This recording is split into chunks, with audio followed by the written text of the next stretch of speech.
Check करो।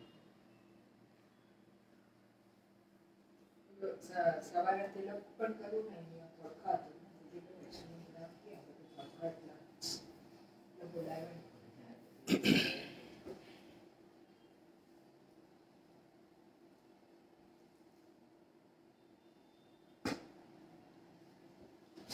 દેખાય છે?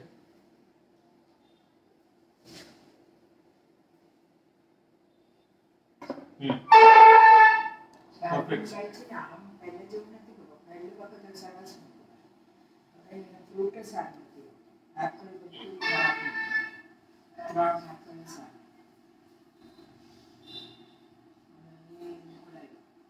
ચક્કર એ પણ બિલકુલ બધું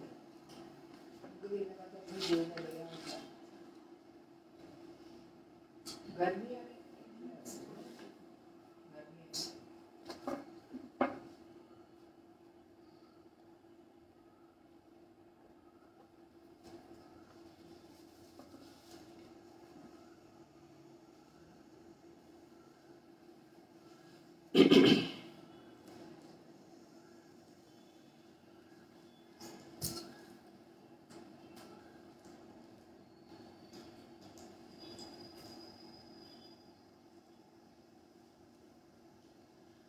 चिंता संतान हंतारो यत्पादाम्बुजरेणु स्वीयानां तन्निजाचार्य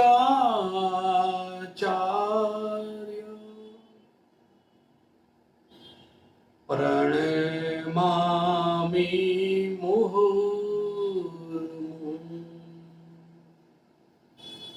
यदनुग्रहतो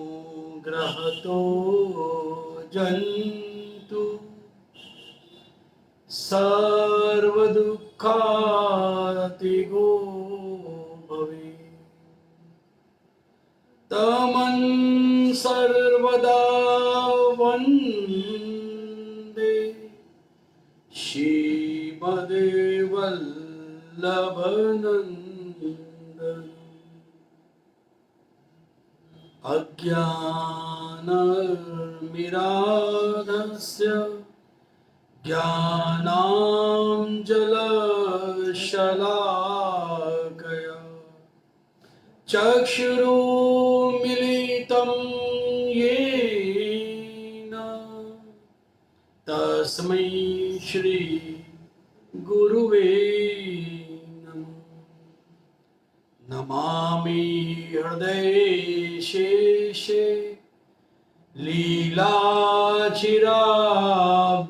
लीलाचिराब्धिशायिनं लक्ष्मी सहस्रलीलाभिः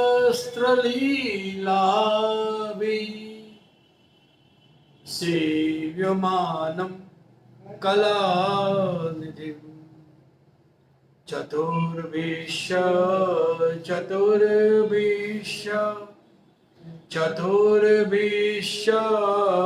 त्रिभिः सदा षड्भिः विराजते योऽसौ पञ्चदा हृदये मम पञ्चदा हृदये।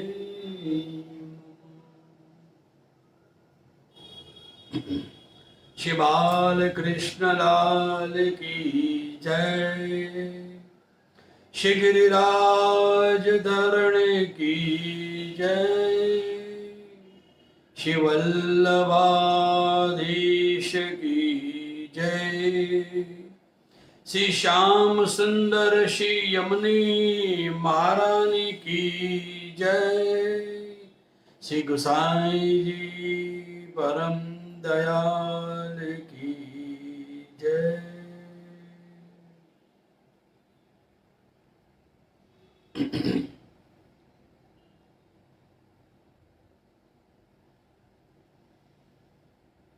उत्सव प्रारंभ हुए उसके पहले बधाई से हम कीर्तनों के द्वारा चालू करें।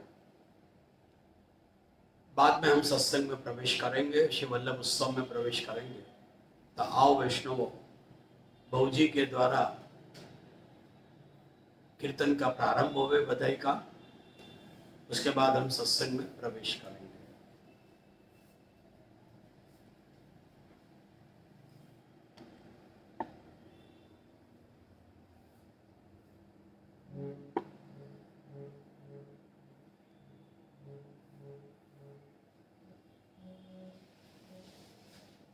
श्री वल्लभा जी सखी जय, श्री बालकृष्ण लाल की जय।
बालकृष्ण लाल की जय।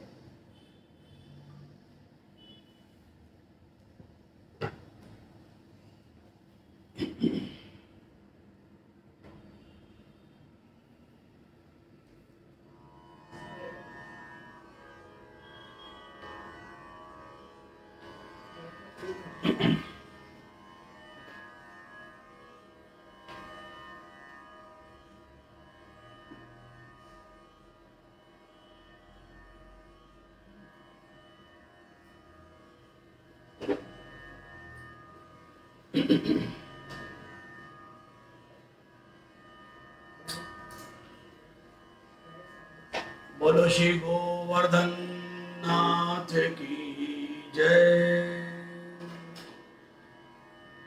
श्री गोकुल नाथ प्यारे की जय।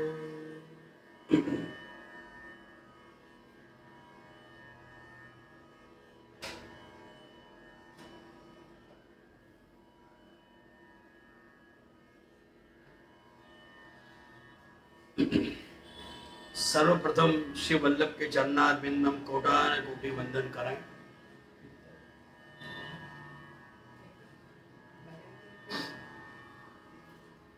आज हमारे वल्लभ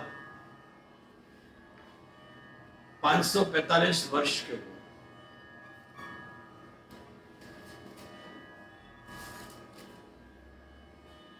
पांच सौ 45वें वर्ष में भी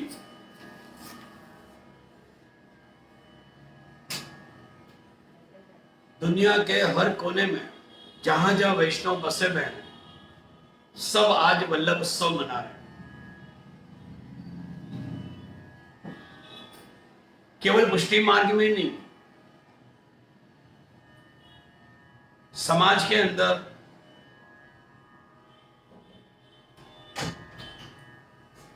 जो पुष्टि मार्ग को समझते नहीं है, श्री वल्लभ के स्वरूप का ज्ञान नहीं है, फिर भी आज न्यूज चैनलों के अंदर भी आज श्री वल्लभाचार्य जी की जयंती है, उनका उत्सव है, ये डिक्लेरेशन है। आपके 84 वैष्णव हुए, भक्त हुए, उसकी भी माहिती मिली, और कुछ कार्य श्री वल्लभ के भी उस समय से जो हुए वो भी वर्णन न्यूज चैनलों में करने में आए।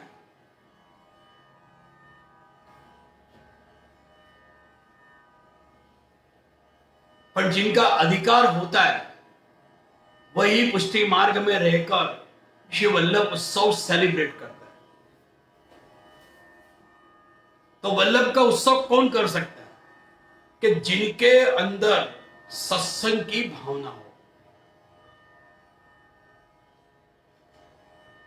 हमारे यहां सत्संग कैसे होता है? भाई समय को पास करना है, चलो ना 2 घंटा अपन जाए हम,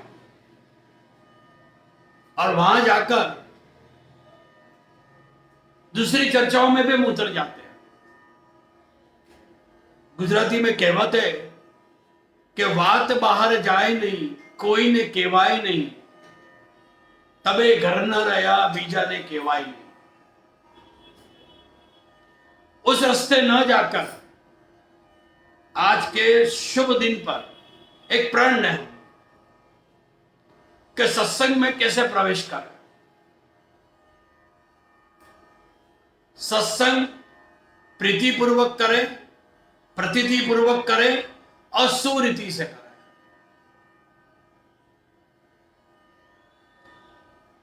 शरीर जी यहां समझा रहे हैं कि सत्संग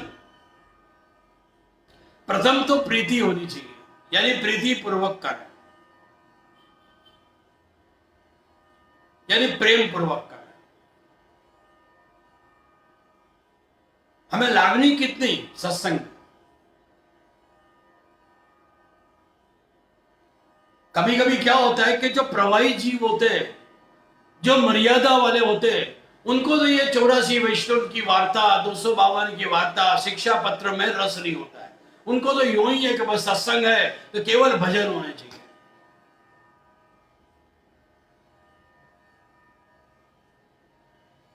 श्री गोकुलनाथ जी ने 84 वैष्णव की वार्ता हमारे सामने रखी है, क्योंकि इन वार्ताओं से हम अपने नए वैष्णव जीवन का निर्माण कर सकते हैं, जो पुष्टि मार्ग में आगे बढ़ना होता।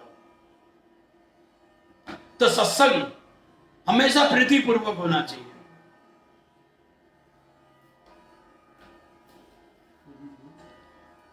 एक विश्वास, प्रेम से किया हुआ सत्संग हमें जीवन में लगेगा और हमारा उद्धार भी उस सत्संग के द्वारा होगा, क्योंकि हमने प्रेम पूर्वक उस प्रीति से उस सत्संग को श्रवणादि किया। श्री महाप्रभु जी ने कृष्णाशय ग्रंथ में बहुत सुंदर आपने अपने श्लोक के अंदर लिखा कि अजामिलादि दोषा। अजामिल पहले भक्त था, खूब भक्ति करता था, खूब सत्संग करता था, लेकिन दुसंग जीवन में आया तो सत्संग की निवृत्ति हो गई। अजामिलादि दोषाणा नाश भवे, तो उसके जितने बच्चे हो गए तो उसके बच्चों में अंतिम बच्चे का नाम उसने नारायण रखा। देखो, प्रेम पूर्वक जो सत्संग किया उससे उसकी बुद्धि कैसी हुई। जाने अजाने उस अजामिल ने नारायण नारायण नारायण करके बुलाया। इसीलिए तो हम अपने बच्चों का नाम ठाकुर जी के नाम पे रखते हैं।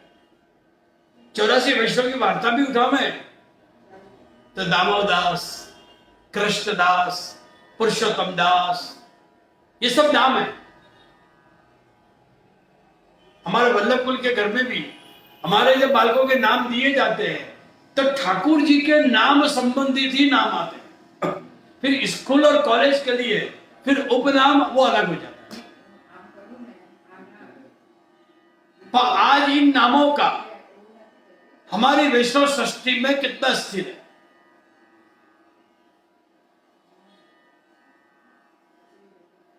तो सत्संग प्रेम पूर्वक यानी प्रीति पूर्वक होना चाहिए।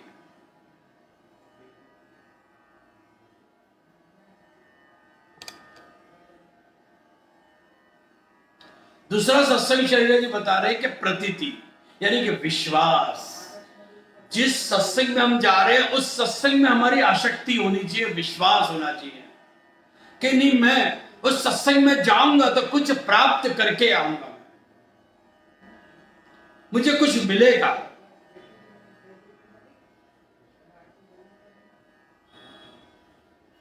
जब ठाकुर जी के पास महाभारत के अंदर प्रसंग आता है कि जब दुर्योधन गया ठाकुर जी के पास और युधिष्ठिर भी गए, तो दुर्योधन ने ठाकुर जी को नहीं मांगा, क्योंकि विश्वास नहीं था कि वासुदेव क्या करेगा, एक अकेला लाखों की सेना रहेगी, अकेला कैसे लड़ेगा। इसलिए उसने ना हारे ऐसी नारायण सेना मांगी। और युधिष्ठिर ने केवल श्री कृष्ण को मांगा कि आप हमारे साथ हैं, और अंत समय भी भगवत नाम ही तराएगा। एक विश्वास। महाभारत के प्रसंग में जाए, दूसरे प्रसंग में द्रौपदी के प्रसंग में भी पांचों बालक की रात्रि के समय में छावनी के अंदर युद्ध के मैदान में हत्या हुई।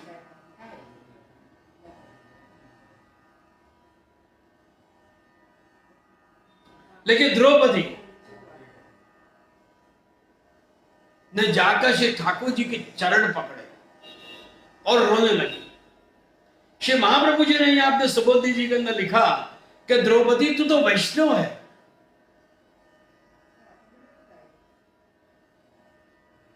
और वैष्णव होके तू रो रही है। तुझे विश्वास होना चाहिए ठाकुर जी पर नहीं। द्रौपदी जानती है कि एक तो ब्राह्मण के हाथों से हत्या हुई है, छावनी में मरे, और रात्रि को सोते समय निद्रा अवस्था में उनका सिर कलम करने में आया, तो उनका उद्धार होगा कि नहीं होगा। ठाकुर जी को अंत में कहना पड़ा कि तेरी भक्ति से तेरे पुत्रों का उद्धार होगा। और यही बात हमारे बच्चों ने ब्रह्म संबंध लिया कि नहीं लिया, पर हमने लिया है तो एक निश्चिंत हो जाना चाहिए। कारण के श्रीनाथ जी स्वयं आज्ञा कर रहे महाप्रभु जी को कि ये ही दारागार पुत्राप्त सह समर्पयामि, अपने वंशजों को समर्पित कर दो। 7 पीढ़ी तक तो प्रहलाद को वचन था, अपनी तो जाने कितनी पीढ़ी तर जाएगी। पुत्राप्त शब्द में पूरा वंश आ गया।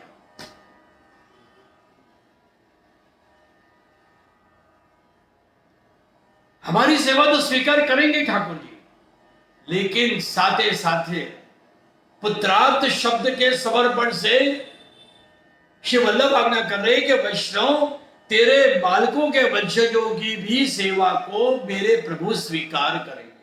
ये विश्वास स्वयं श्री वल्लभ करा।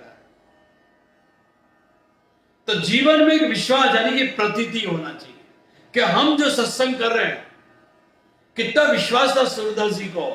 दृढ़ चरणन केरो भरोसो। श्री गोसाई जी के चरण पर दृष्टि है और सूरदास को विश्वास है, क्योंकि सूरदास यही कह रहे हैं कि मेरे लिए तो यही चरणामृत श्री वल्लभ के हैं, यही चरणामृत मेरे श्री जी के हैं। एक विश्वास है। अष्ट सखाओं ने भी सिखाया कि कलयुग में केवल स्मरण मात्र से जिसमें एक विश्वास होगा तो जरूर हमारा उद्धार श्री ठाकुर जी करेंगे। तीसरा है सुरीति।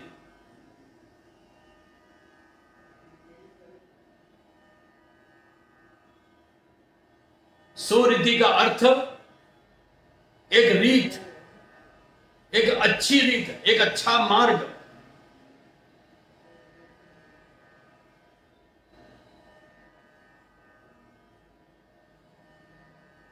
सुरीति का अर्थ ये कि गुरु आज्ञा और वेदों में जो आज्ञा है उस प्रमाण से चलना। आज हमारे सत्संग में उसी संदर्भ में वार्ता ली जाएगी।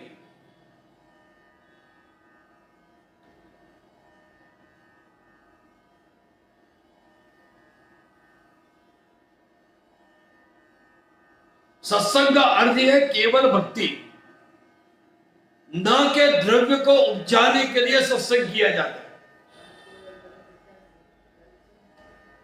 और दूसरा सत्संग के लिए श्री हरि जी क्या आज्ञा कर रहे हैं कि सत्संग आसक्ति से करना, उसमें आसक्त बन जाना, निश्चिंत हो जाना चाहिए कि चाहे जीवन में कितनी भी आदि व्याधि उपाधि आ जाए, पर प्रभु के चरणारविंद में पूर्ण रूप से आसक्ति होनी चाहिए, पूर्ण श्रद्धा होनी चाहिए।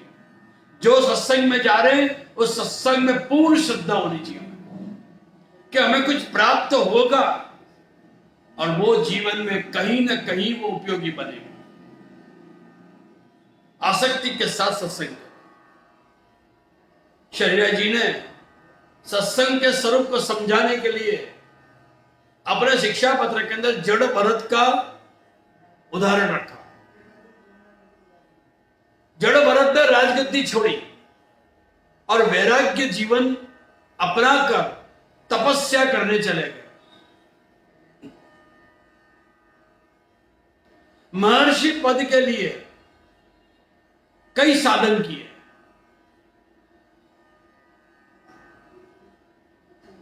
और एक बार तपस्या में लीन थे और नदी कांठे को बैठे हुए थे, एक हिरण का बच्चा डूबने लगा। मन में निस्वार्थ भाव जगा परोपकार की भावना जगी, और उस हिरण के बच्चे के अंदर जो प्रभु में आसक्त थे वो आसक्ति वहां से हट गई और मन उस हिरण के बच्चे में आसक्त हो गया। अर्थात श्री ठाकुर जी के चरणारविंद में से ध्यान हटा तो अंत समय में जब जहां हमारा ध्यान होता है ना, वहीं हमारा दोबारा जन्म होता है। तो दूसरा जन्म हरण में उस जड़ भरत का हुआ। वर्षों की तपस्या जड़ भरत की नाश हुई और भगवत प्राप्ति के अंदर अंतराय पड़ गए। बस हम भी जब जाएं, जब आसक्ति से सत्संग करें, तो यह देखना है कि कहीं मेरी कीर्ति तो नहीं हो रही है, लोग मेरी वाहवाह तो नहीं कर रहे हैं, मुझे यह तो सिद्ध नहीं कर रहे कि मैं एक अच्छा वक्ता हूं ना।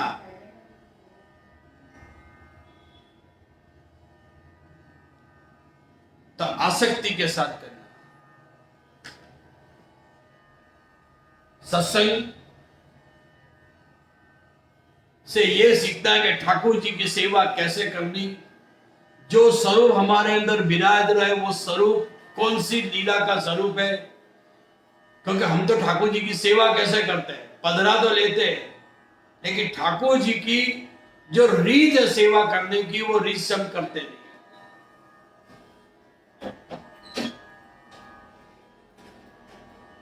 भाई मदन मोहन लाल जी का स्वरूप है, बाल कृष्ण लाल जी का स्वरूप है, नवनीत प्रिया जी का स्वरूप है। स्वरूप का परिचय उस सत्संग के द्वारा करना और स्मरण करना। जैसे कितनी बार हम ठाकुर जी के आगे बैठकर पाठ करते हैं तो कई लोग आसन लगा देते हैं ना, ठाकुर जी के आगे आसन कभी वैष्णव को नहीं लगाना, जमीन पर बैठकर। क्योंकि हम निज मंदिर में बैठे हैं तो वहां तो कोई दोष आने वाला नहीं है।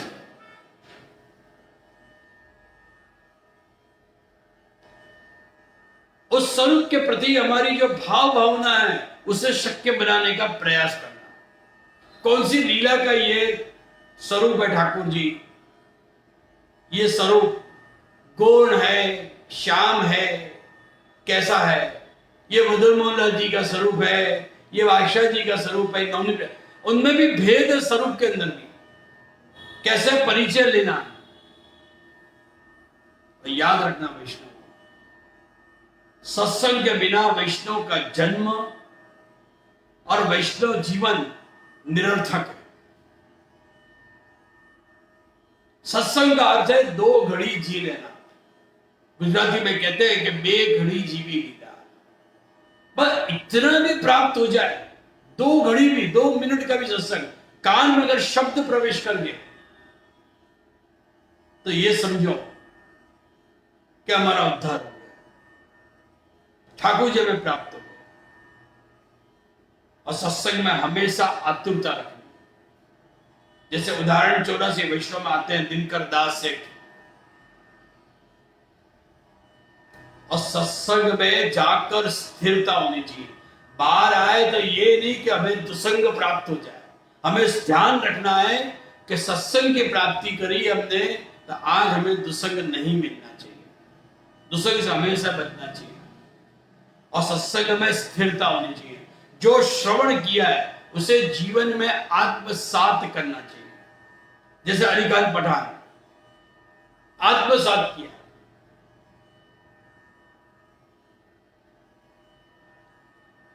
निंदित कार्य से बचना चाहिए, क्योंकि निंदा से हमेशा दोष प्राप्त होते हैं। क्योंकि निंदा अगर जीवन में आ गई तो उससे क्या क्या निवृत्ति होगी, भगवत सेवा निवृत्त हो जाएगी, अष्टाक्षर मंत्र की निवृत्ति हो जाएगी। क्योंकि हम निंदित कार्य में पड़े रहेंगे। हम मंदिर में जाते हैं दर्शन करने के लिए, देव दर्शन के लिए, लेकिन देव दर्शन करते करते ये होना चाहिए हमें कि आज ठाकुर जी ने कौन से श्रृंगार धरे हैं, आज ठाकुर जी ने कौन से वस्त्र धरे हैं, आज ठाकुर जी का कौन सा उत्सव मनाया जा रहा है, किस प्रकार से ठाकुर जी आज विराजे हैं।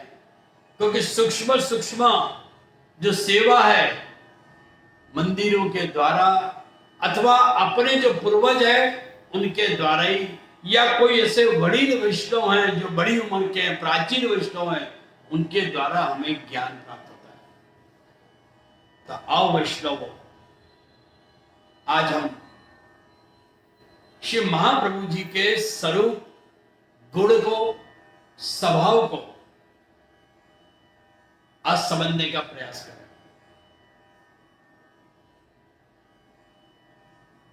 श्री वल्लभ के 84 वैष्णव हुए,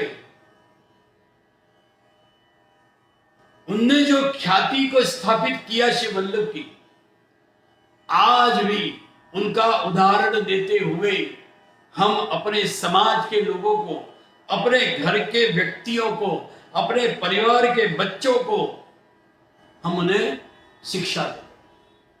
आज भी परंपरा में इन 84 वैष्णव के द्वारा जो वल्लभ का स्वरूप समझाने में आया, आज भी हम 545 वर्ष में भी हम श्री वल्लभ का उत्सव बड़े धूमधाम से मनाते हैं।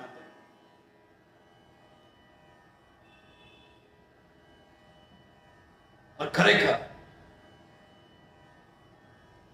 कहते हैं ना कि भक्त पधारे दुनिया में तो भगवान के स्वरूप का निरूपण हुआ।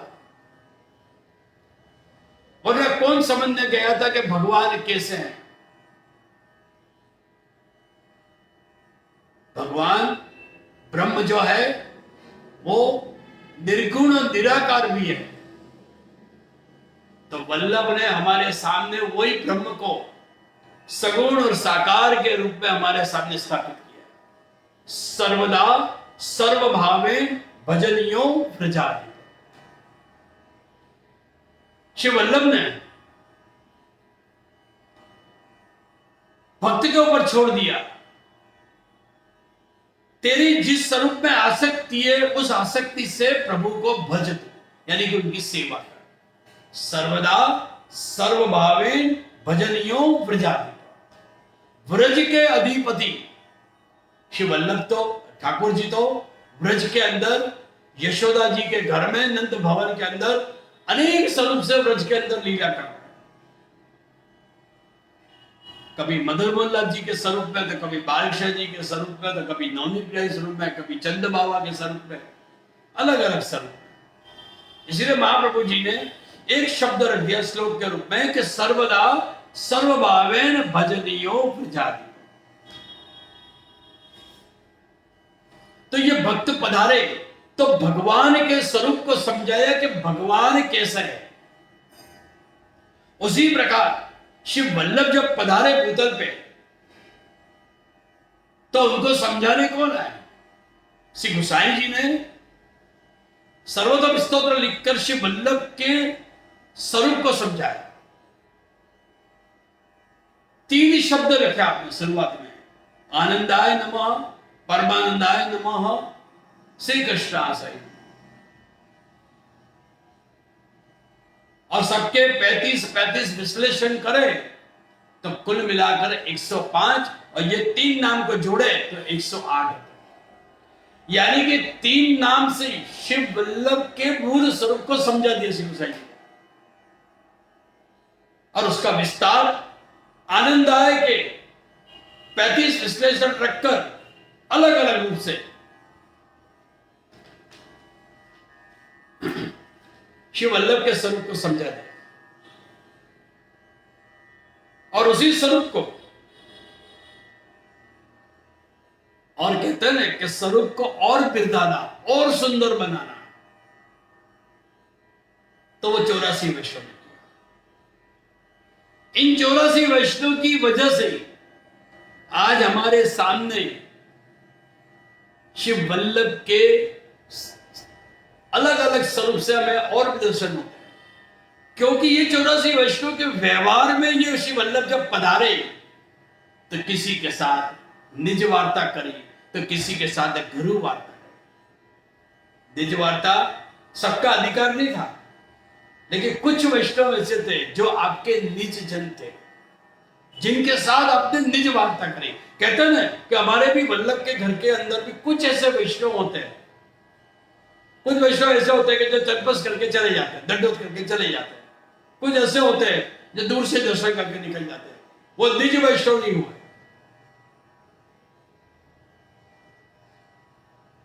जिनके साथ आदान प्रदान होता है, हो सकता है कि उसके साथ सुख दुख की बात भी हो, अलौकिक बातें भी हो, तो वो निज वार्ता में आ गए, वो निज वैष्णव हो गए। और घरू वार्ता यानी कि जहां घर जैसा ही संबंध, ये तो मेरा घर है। आज भी कितने ही बालकों के यूं कहते हैं बालक, ये मेरा घर है, एकदम घर जैसा, वो घरू वार्ता में आ गए। 84 में सभी वैष्णव घरू वार्ता में नहीं है, सभी वैष्णव निज वार्ता में नहीं है। कुछ वैष्णव ऐसे हैं जो निज से घरू वार्ता में भी आया। जैसे उदाहरण है हम दामोदर हरसाली, जिनके लिए स्पष्ट श्री महाप्रभु जी ने आज्ञा करते कि दमला ये मार्ग तेरे लिए प्रकट किया, ये मार्ग तेरे लिए प्रकट किया। कहने का भावार्थ ये है श्री महाप्रभु जी का कि दामोदर हरसानी जैसे चरित्रों के लिए ही ये पुष्टि मार्ग है, कि जहां उन्होंने ठाकुर जी से अधिक अपने गुरु श्री वल्लभ को माना, श्री वल्लभ को भी जवाब दे दिया कि जब श्री वल्लभ आज्ञा कर रहे धमला, ये तो ठाकुर जी हैं, पुरुषोत्तम है, लेकिन महाराज ये तो दान है, ये दान तो कहीं पे भी जा सके, आप दाता हो।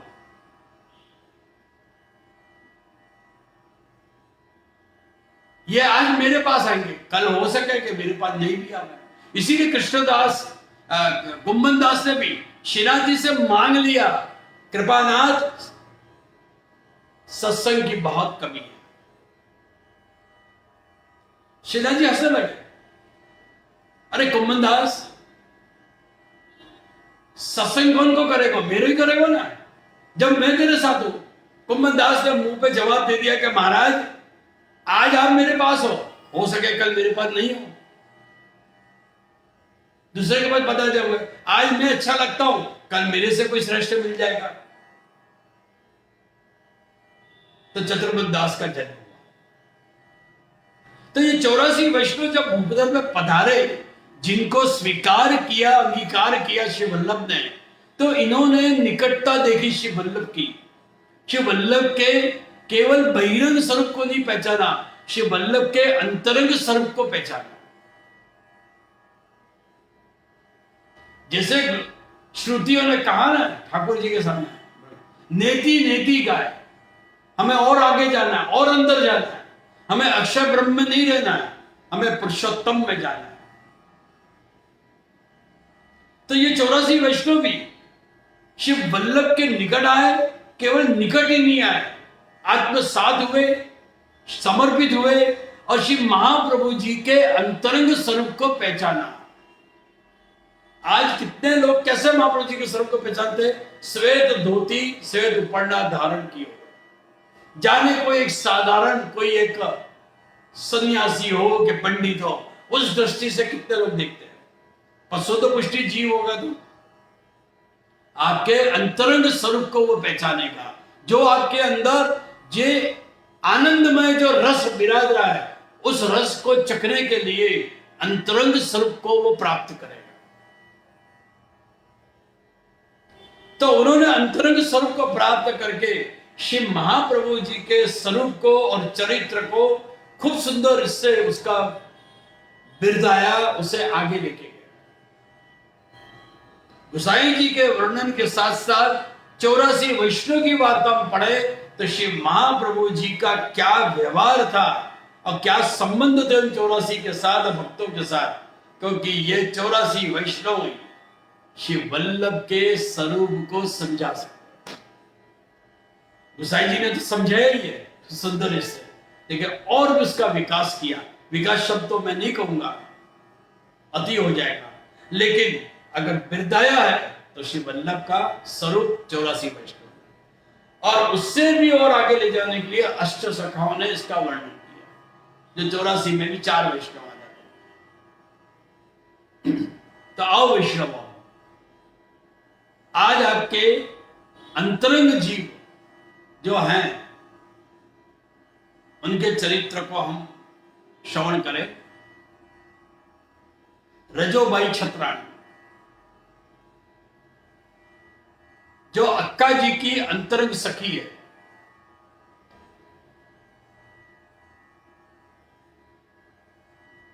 विवाह हुआ श्री वल्लभ के साथ, उसके पूर्व ही रजो छत्राणी के साथ सख्य भाव था।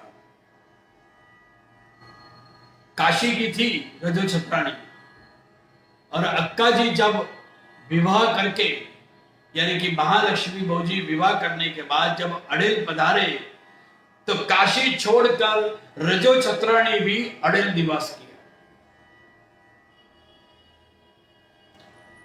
और बड़े फक्र के साथ और आनंद का विषय मेरे लिए कैसी रजो छत्राणी के माथे बाल कृष्ण जी का जो स्वरूप विराज रहा था, वो स्वरूप आज हमारे मुंबई मोटा मंदिर में विराज रहा है। जब रजो छत्राणी ने विनती करी श्री वल्लभ से कि कृपानाथ सेवा लायक आप स्वरूप पधराओ मेरे माथे, तो श्री वल्लभ ने श्री यमुना जी की रज से जो स्वरूप सिद्ध किया और आज्ञा करी रजो को कि देख रजो, जब मैं आज्ञा करूं तब नेत्र खोलना। लेकिन नेत्र खोल दिए पूर्व में, तो उस स्वरूप को फिर अंगराग से सिद्ध करके उसके माथे पधरा दिए,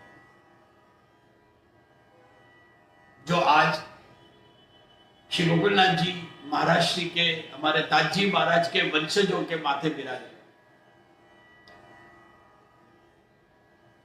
वल्लभ की विशेष कृपा रजो के ऊपर थी।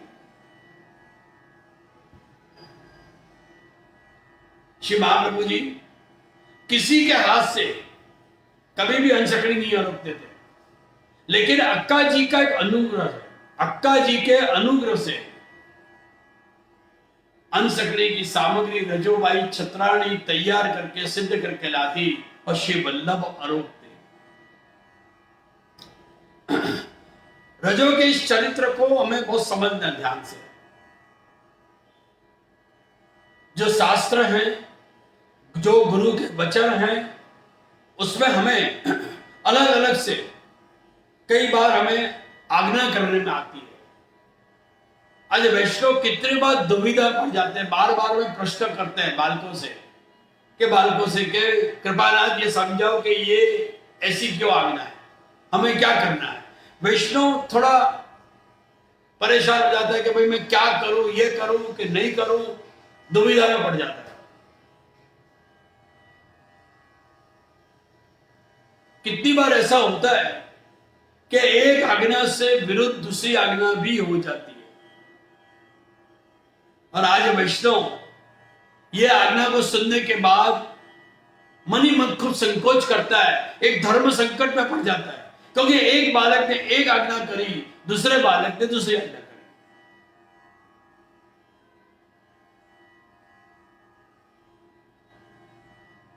वैष्णव विचारे कि अबे कौन सी आज्ञा माननी है और कौन सी आज्ञा नहीं माननी। कितनी बार आज्ञा जो है परीक्षा लेने के लिए भी होती है कि ये वैष्णव किस प्रकार से आज्ञा का पालन कर रहा है।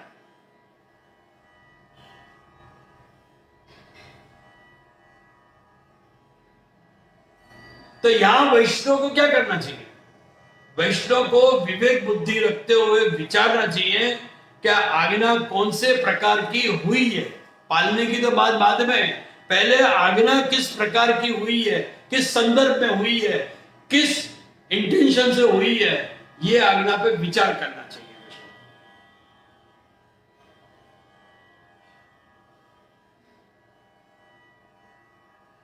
तीन प्रकार से आज्ञा अपने पुष्टि मार्ग में होती है। एक होती है लौकिक आज्ञा, दूसरी होती है वैदिक आज्ञा, और तीसरी होती है भगवत भाव से समर आज्ञा। कई बार ऐसी आज्ञा हो जाती है जो लौकिक और वैदिक संबंधी हो, लेकिन उस आज्ञा को नहीं पालोगे तो चलेगा, उसमें कोई प्रकार का दोष नहीं है, आज्ञा वही है। लेकिन ये सोचना चाहिए कि इसके अंदर लौकिक है सिद्ध हो रहा है कि वैदिक सिद्ध हो रहा है। यहां बहुत समझना है इस चरित्र से, क्योंकि दो चीज आएगी यहां पर, आज्ञा और इच्छा आगे जाकर। तो यहां लौकिक आज्ञा और वैदिक आज्ञा नहीं पालोगे तो चलेगा, परंतु जो भगवत भाव से सबर आज्ञा हो तो वैष्णव को पालनी चाहिए। रजो छत्राणी के चरित्र में प्रसंग आया, श्राद्ध का समय चल रहा था, श्राद्ध के दिन चल रहे थे। लक्ष्मण भट्ट जी का श्राद्ध, यानी कि श्री वल्लभ के पितृचरण लक्ष्मण भट्ट जी का श्राद्ध है, और श्राद्ध के अंदर घी की कमी हुई। और नियम यह है कि जब श्राद्ध की रसोई बनती है ना, तो अपने घर में कोई भी अनाज पानी का भंडार हो, अपना जो द्रव्य हो, उस द्रव्य से अनाज पानी के भंडार से निकाल कर श्राद्ध की रसोई सिद्ध नहीं होती, ध्यान रखना। क्योंकि अपने यहां जो होता है वो सीधे सीधे ठाकुर जी को अच्छी सामग्री सिद्ध करके ठाकुर जी को सुख होवे ऐसी सामग्री अपन भोग करते हैं। और श्राद्ध की रसोई बिना लाल मिर्ची के, बिना हल्दी के बनती है, इसलिए वो भंडार से ना लेकर अलग से वो सामग्री को मंगा कर बाजार से उसे सिद्ध करके श्राद्ध की रसोई भोग आ सकती है। क्योंकि श्राद्ध शुभ कहलाता है, अशुभ नहीं, ध्यान रखना। जब मरण हो जाता है, बालक कोई लीला में पधार जाए, तो उस समय बालकों के घर में जो रसोई बनती है ना, वो कड़वा की रसोई यानी कि कड़वी रसोई बनती है।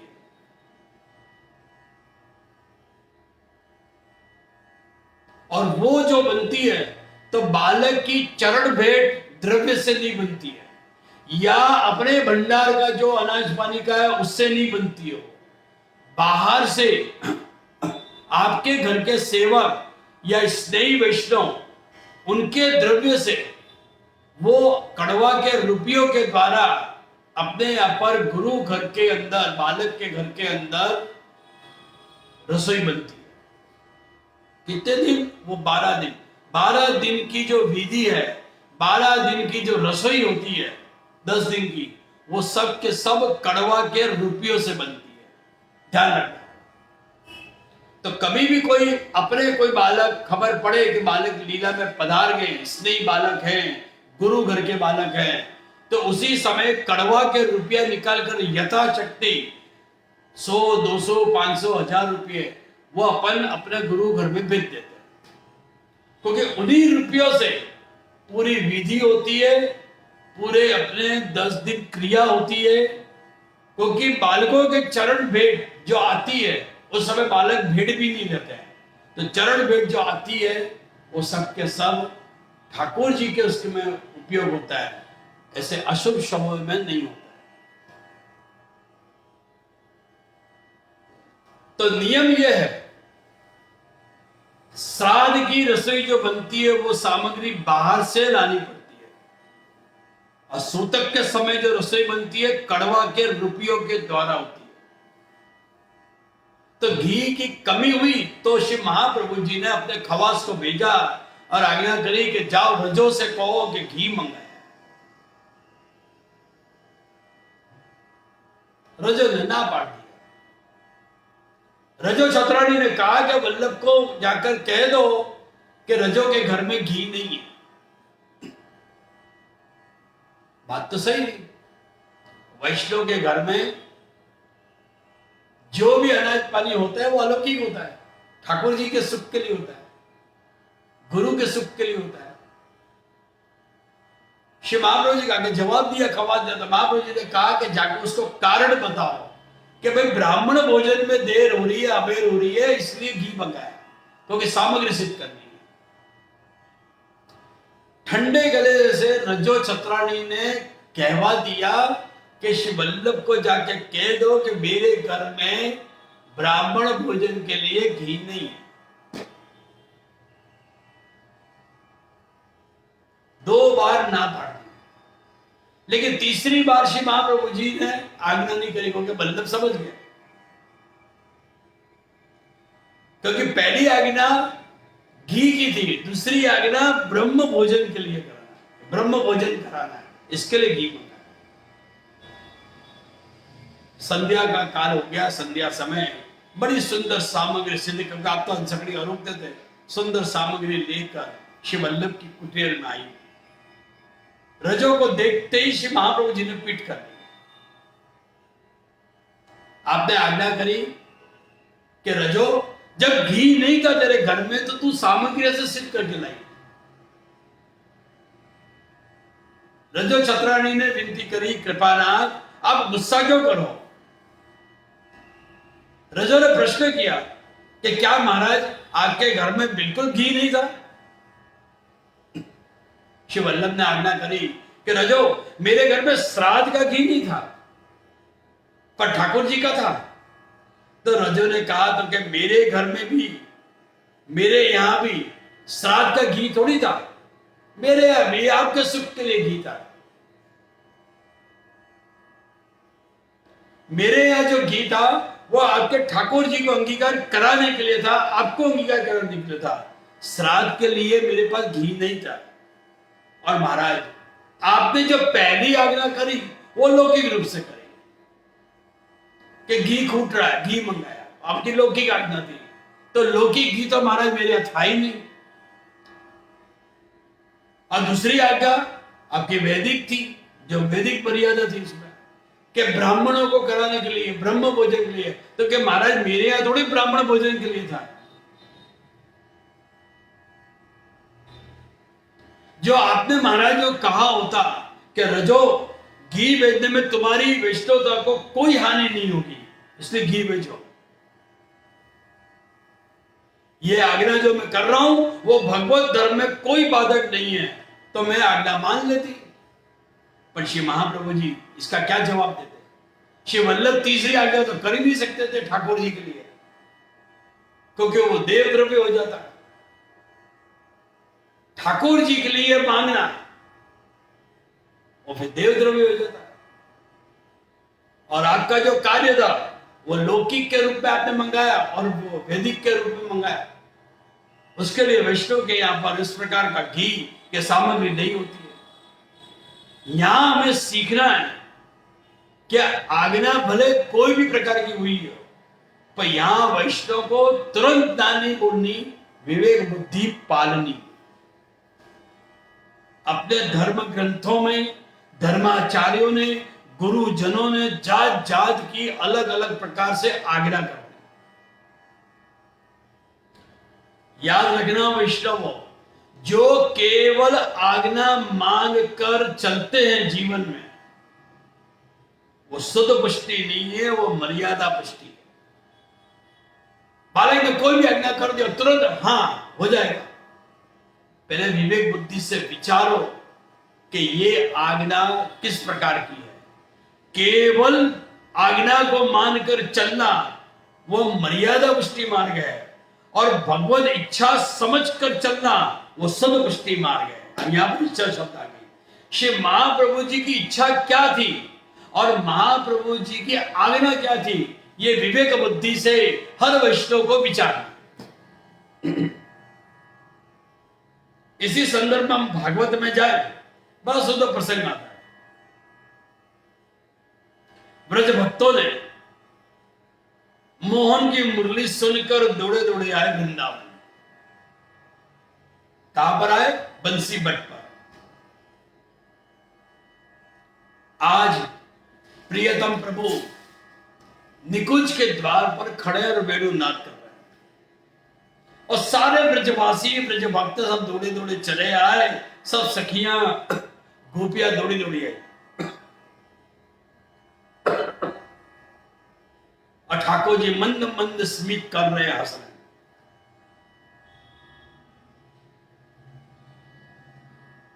आज ये हंसी में कोई कटाक्ष छुपा हुआ है। इस हंसी में लग रहा है कि जाने ऊपर से बिजली नीचे से न गिर रही, कोई बिजली गिर रही है, ऐसी कटाक्ष हंसी। बहुत ही कुटिल और कटाक्षता से आप हंस रहे हैं। अदब से खड़े हैं। आज लाला ने थोड़ा टेढ़े मेढ़े बोलने की तैयारी करी। पधारो पधारो देवियों, ये निकुंज के द्वार पर तुम्हारा मैं स्वागत करता हूं।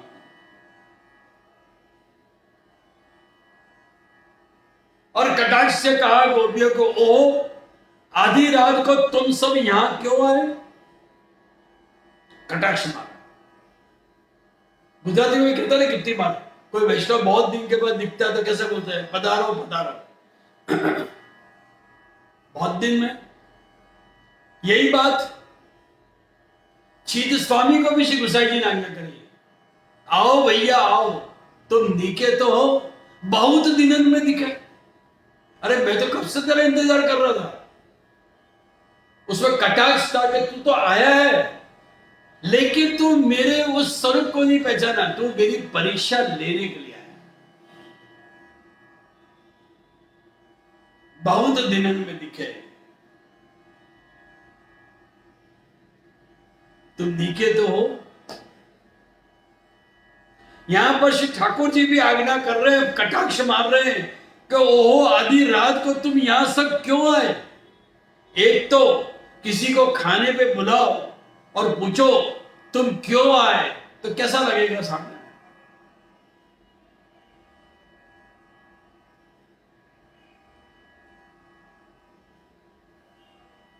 गोपियां आज ये कटाक्ष के शब्द सुनकर नीचे देख रही है। आंखों में आंसू हैं, चौधार आंसू। प्राणनाथ प्रभु ने कहा, बाला ब्रजवासियों, प्यारी गोपियों, आए हो तो भले आए। दृष्टम मनम कुसुमितम राकेश करद अंजितम। शायद शरद की रात्रि है तो घूमने आए होंगे।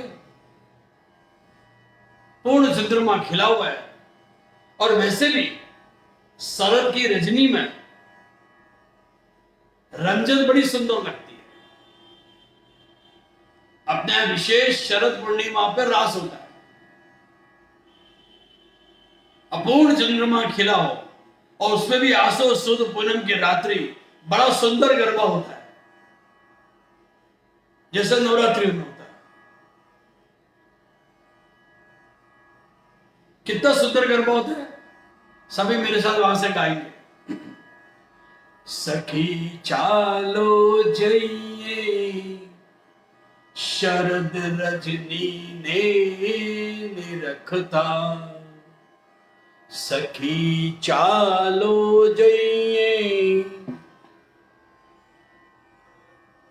शरद रजनी ने निरखता।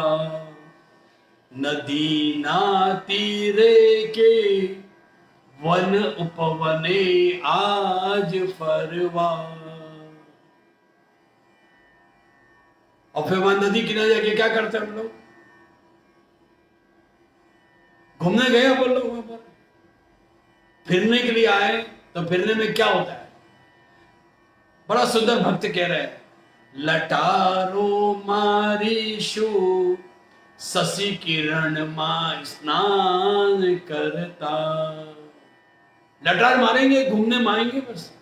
उस शशि किरण जो चंद्रमा की सुंदर रोशनी आ रही है, उसके अंदर हम स्नान करेंगे। ये प्रोग्राम मेरा ऑस्ट्रेलिया के अंदर पर्थ में बनने वाला था। एक घूमने की जगह है जहां पे खास शरद की ऋतु में जाते हो। अब मेरे मन के अंदर इच्छा है, वहां के वैष्णव को मैंने वचन दिया है कि एक शरद की रात्रि अपन यहां करेंगे। बड़ा सुंदर स्थान है वो, मुझे नाम याद नहीं आ रहा अभी। तो वहां लटार मारे, शशि किरण में स्नान करे तो अनेखेली शोए जगत भरनी अंत कड़ियों। और वहां खेलेंगे, और खेलेंगे क्या? अंत कड़ियां खेलेंगे, गीत गाए जाएंगे, अंताक्षरी होगी। और उसके बाद 2-3 घंटे का प्रोग्राम हो जाए तो अन्यथा क्या त्यारे। और जब थक जाए तो मृद नवल पटम ही हम स्माइल देते थे। घड़ी बे पोड़ी सु शरद रजनी ने निरखता। थोड़ा हम आराम करेंगे कि थोड़ा बे थक गए तो चलो आराम कर लो, और आराम करने के बाद क्या करेंगे? ये सब नाश्ता पानी करेंगे, खाने को तो चाहिए कुछ तो कुछ हमें। तो क्या फिर कवि बोल रहे, भक्त कह रहे, पछी जोड़े बेसीने, साथ में बैठकर, पछी जोड़े बेसीने विविध रसना स्वाद लेसु। मतलब जो मिल रहा है स्वादिष्ट व्यंजन जो है उसे हम तुरंत लेंगे, और उसमें भी खास क्या, शरद की खास व्यंजनता क्या है? सफेद वस्तु आती है, मीठी वस्तु आती है। अने सूतर फेनी मीठी, उस दिन अपने चंद्रकला सूतर फेनी सुंदर अपने ठाकुर जी को धराया जाता है। अने सूतर फेनी मीठी मधुर रस वाली जमसू। फिर तो भी चकाचक होना ही चाहिए। और उसके बाद अंत में भक्त कह रहे, पछी धीरे धीरे चरण धरता घेर जईसु। क्योंकि खेल लिए, पेट भर गया, अब थक गए, चलो धीरे धीरे चलते हुए हम अपने अपने घरों में चलेंगे। तो ऐसे समय में समग्र वृषंगा शरद विहार करने आई, यह समझकर कि आज ठाकुर जी के साथ हम रास करेंगे। और यह ठाकुर जी कह रहे हैं कि दुष्टम मनम कुसीतम राकेश करत अंजितम यमुना नील रेले यजत तरु पल्लव मंडितम। बस तुमने देख लिया तो प्रति याद, तो वापस जाओ। नयति संयम, देवियों तुम सभी सुमधियों में आती हो, तुम यंग हो, युवान हो, तुम युवतियों हो, और मैं युवान हूं, और ये रात्रि का समय है। तुम ऐसे यहां अकेले अकेली घूमोगी तो माथे पे कलंक लगेगा। इसीलिए हाथ जोड़कर कह रहा हूं कि तुम वापस जाओ।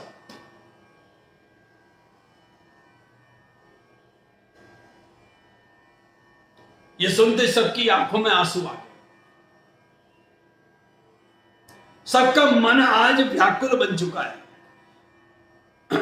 गोपियां कहें कि महाराज हम वापस न जाए तो?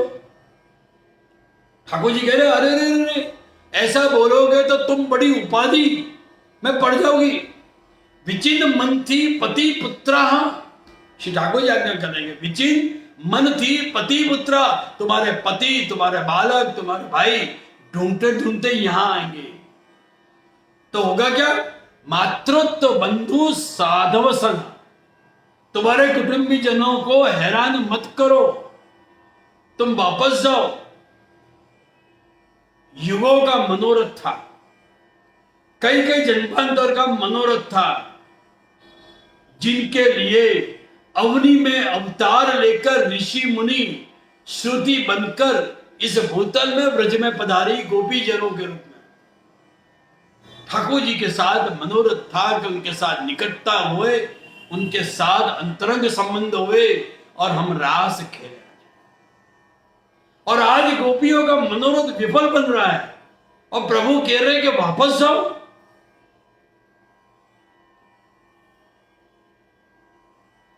प्रेम के द्वार पर सत्कार मीठा लगता है, परंतु तिरस्कार बहुत ही कड़वा लगता है। जगत में हम सब झेल सके, परंतु प्रेमी का तिरस्कार झेल ना सके। और प्रभु कह रहे हैं कि तुम वापस जाओ।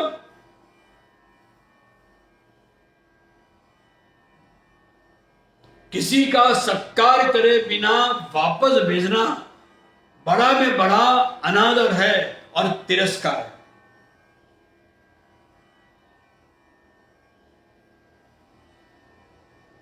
और यहां गोपियों के कोमल लोचन जैसे नेत्र से अश्रु की धारा बहने लगी। तो यहां प्रश्न है कि कृष्ण की आज्ञा माननी कि नहीं माननी। सारी गोपियां एक दूसरे को देख रही हैं, सोच रही हैं, इशारों में पूछ रही हैं कि यह आज्ञा का पालन करना चाहिए कि नहीं करना चाहिए। एक दूसरे से कह रही हैं कि जरा उसके मुख की तरफ तो देखो। ये कान्हा होठों से बोल रहा है कि हैया से, यानी कि हृदय से बोल रहा है। अगर ये हृदय से बोल रहा है, हैया से बोल रहा है, तो इसमें कोई चारा नहीं है, समझ लेना क्या हमारा त्याग कर रहा है। प्रभु ने उस समय टेढ़ी नजर से छुप के देखा और हंसते जाए। और ये दर्शन करके गोपियों का विचारा होगा कि जरूर आज इसके पेट में काला है। जाओ जाओ तो कह रहे, परंतु तो अंदर से कह रहे कि रहो रहो रहो। अब गोपी ने ठान लिया और गोपी ने कहा कि अब तो हट कर ली, अब नहीं जाना। इच्छा है रखने की और आज्ञा कर रहे जाने की, तो यहां समझना है कि इच्छा को मान दे कि आज्ञा को मान दे। एक उदाहरण दें, किसी को खाने पर हम बैठाएं और सामने वाले को पूरम पूरी बहुत भाए,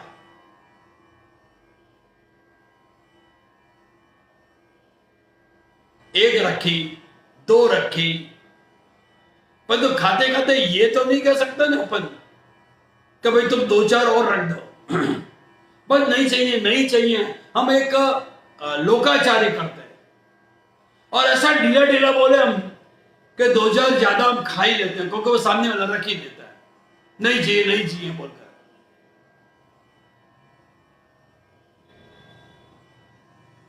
तो इच्छा बड़ी वस्तु है,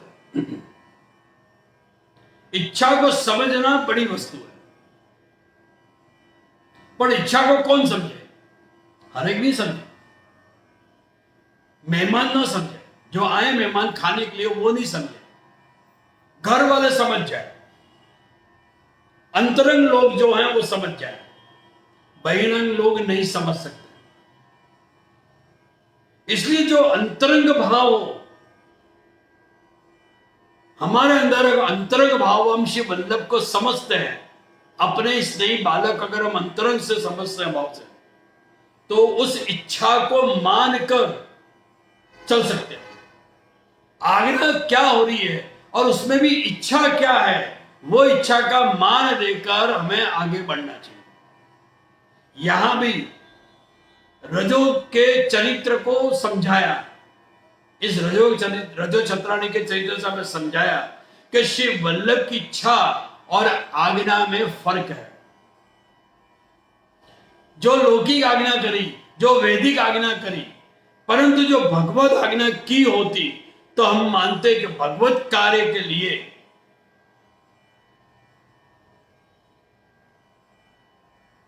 वैश्यों को आगे बढ़ना चाहिए। इसीलिए रजो से कहा कि महाराज मेरे घर पर घी नहीं है, क्योंकि पहली आज्ञा लौकिक थी, दूसरी आज्ञा वैदिक रूप से थी, लेकिन तीसरी आज्ञा नहीं हुई। और अपने यहां पुष्टि मार्ग में आज्ञा का बहुत महत्व है। श्री महाप्रभु जी भी नवरत्न में आज्ञा कर रहे हैं कि सेवा कृतिर गुरु आज्ञा। हमारे यहां कोई भी सेवा संबंध की, कि ठाकुर जी संबंध की, कि उनके सुख के संबंध की, जो भी हम सेवा करें, बालक के घर पे जाए या मंदिरों में हवेलियों में हम सेवा करने जाएं, तो वहां पे भी सेवा करते समय हमें आज्ञा का पालन करना चाहिए। बिना आज्ञा के कोई भी सेवा में प्रवेश नहीं करनी चाहिए, और बिना आज्ञा के सेवा में कोई भी प्रकार का फेरफार नहीं करना चाहिए, क्योंकि हमें मालूम नहीं है कि ठाकुर जी की क्या आज्ञा है, ठाकुर जी की क्या इच्छा है। ये इच्छा केवल वल्लभ जानते हैं। इसीलिए श्री वल्लभ की आज्ञा, या हम जैसे सेवा करते हो तो बालक जो उनके वंशज है उन बालकों से आज्ञा लेकर, हमें नहीं मालूम है कि क्या आज्ञा है, क्या सुख है ठाकुर जी का, बालक को मालूम है कि श्री वल्लभ को मालूम है। तो वल्लभ की आज्ञा से हमें सेवा में प्रवृत्त होना चाहिए। और कितनी बार ठाकुर जी के सुख के लिए भी हमारे को सेवा में फेरफार करना चाहिए। तो जैसे जगन्नाथ जी में जब पधारे श्री महाप्रभु था, उस समय तक अपने पुष्टि मार्ग में श्रीनाथ जी को, अपने घर में ठाकुर जी को बेगन की सामग्री नहीं आती थी। लेकिन जब जगन्नाथ जी ने आज्ञा करी कि वल्लभ बड़ी सुंदर सामग्री बने हैं, आप भी श्रीनाथ जी को लगाओ, और उस दिन से श्रीनाथ जी को अंगीकार कराना चालू किया। सिर्फ चातुर्मास में अपने निधि घरों में नहीं आती है, बालकों के घरों में तपेली में नहीं आती है। उसके कारण है कि उसके अंदर जीवात पड़ जाते हैं इसकी वजह से। तो यहां पर रजो ने कहा कि महाराज मेरे घर में घी नहीं, क्योंकि दो जो आज्ञा भाई उसके ऊपर, और समझाया कि पुष्टि मार्ग में अंतरंग जीव हैं और अंतरंग जीव को प्रभु की इच्छा समझकर चलना है। तो यहां पर ऐसी रजो छत्राणी के चरणों में हम कोटान कोटि हम वंदन करें। समग्र वैष्णव को फिर से, जो इस सभा में नहीं जुड़े थे, उन सभी वैष्णव को श्री महाप्रभु जी की जन्मोत्सव की बधाई है, बधाई है, बधाई है। तो ज्यादा समय न लेकर आज यहाँ पर मैं अपने सत्संग को विश्राम दे रहा हूं।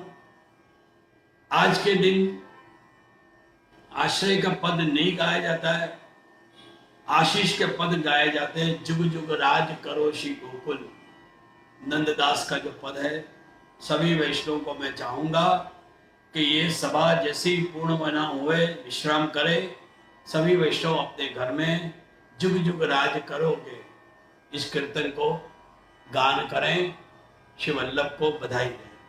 बोलो शिव वल्लभाधीश की जय, श्याम सुंदर श्री यमुने महारानी की जय, आज के आनंद की